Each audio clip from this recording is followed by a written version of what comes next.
Have you ever noticed that the moment you get angry, you become easier to control? Think about it.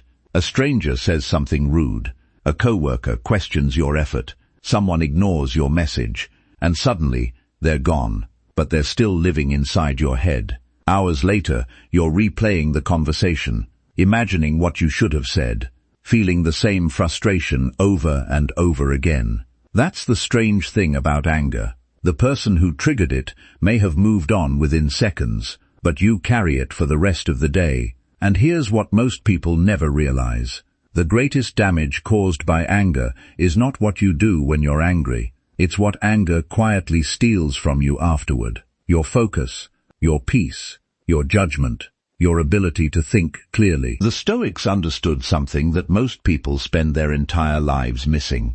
Anger doesn't begin with what happened. It begins with the meaning you give to what happened. Imagine sending a message to someone you care about. You see that they've read it. Minutes pass, then an hour. No response.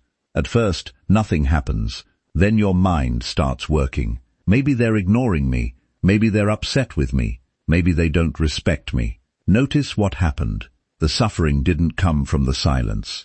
It came from the story. Because once your mind creates a story, it starts treating that story as reality. The Stoics believed that between every event and every reaction, there is a small space.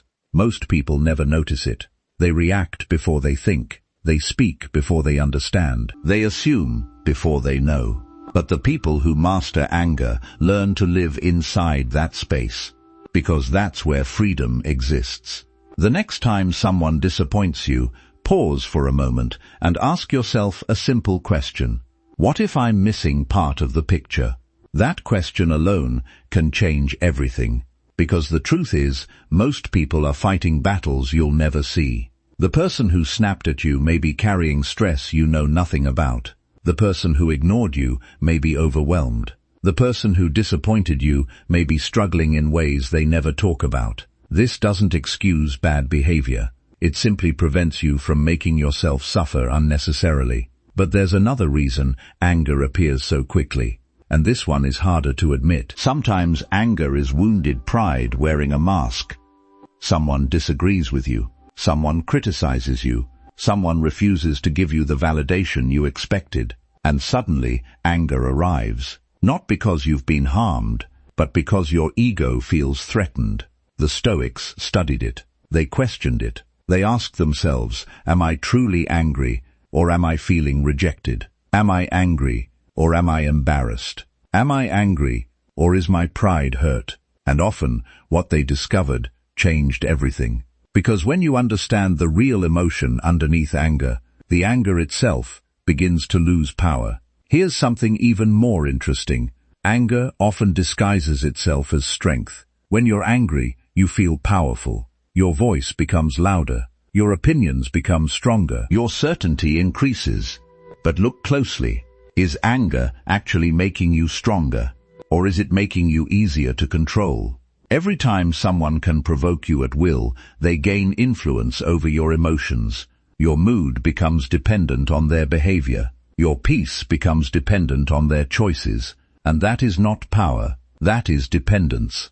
Real strength is different. Real strength is remaining calm when chaos invites you to react. Real strength is keeping control of yourself when someone else loses control of themselves. Anyone can explode. Very few people can stay composed. Another mistake people make is fighting things they cannot change. They argue with reality. They replay the past. They obsess over things they cannot control. But reality never negotiates. The past never changes, and anger never rewrites history.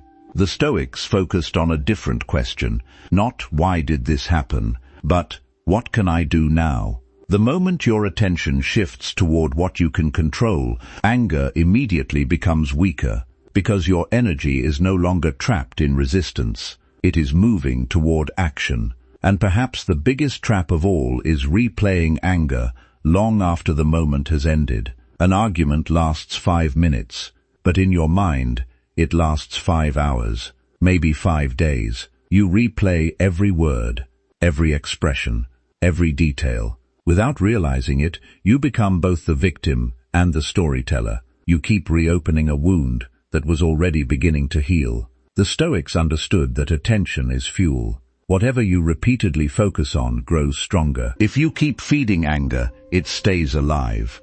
If you stop feeding it, it slowly fades. And finally, remember this. Think about something that made you furious a year ago. Something that felt unbearable. Something you couldn't stop thinking about. How much does it matter today? Probably far less than it did back then.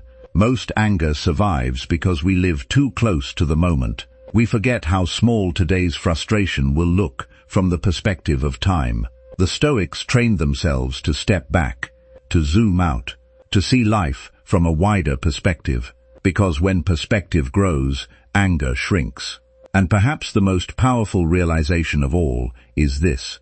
Every time you allow someone else's behavior to control your emotions, you hand them a piece of your freedom. But every time you pause, question your assumptions, focus on what you can control, and refuse to let temporary emotions make permanent decisions, you take that freedom back. Peace is not found when people finally behave the way you want them to. Peace begins when their behavior no longer has the power to decide how you feel. And the moment you truly understand that, anger stops being your master and becomes your teacher. If this video helped you see anger a little differently, hit that subscribe button and turn on notifications, because this is just the beginning. There's a lot more wisdom like this coming your way, and you won't want to miss it. See you in the next one.